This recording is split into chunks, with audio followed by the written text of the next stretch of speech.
sakto after ng mga sakto.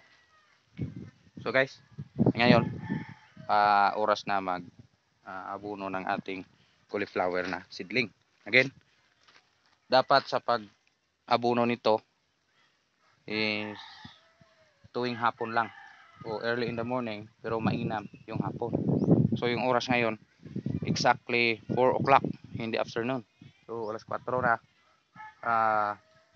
Nagtanggal ako ng screen, kinuha doon ang mga tray, tapos linagay doon sa lagayan. Ipakita na guys kung paano ginawa yung pag-aabono. Kasalukuyan ginagawa ni Mrs. yung pag-aabono. So yan timba na yan. Yan. Is ano yan? Fertilizer.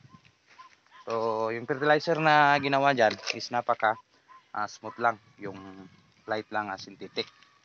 So again, ang ginawang ito is yung pinaka-aim natin is yung pinaka ilalim ni seedling is tumapat doon sa fertilizer. Again, gusto natin siyang gumanda. Hindi puro organic lang yung karga niya. Gusto natin synthetic din. Para nang sa ganon is gumanda palalo yung ating lokong o yung seedling natin na cauliflower. So, yan. Pagtanggal sa screen, ibalik kung matapos na. So, yung ating dosage na fertilizer is calcium nitrate yan. At saka, linagay sa isang container. So, mga 2 kutsarita lang sa isang container. So, napaka-light lang ng ating ginawa na fertilizer. Again, synthetic fertilizer sa edad na 8 days old. So, mag-isang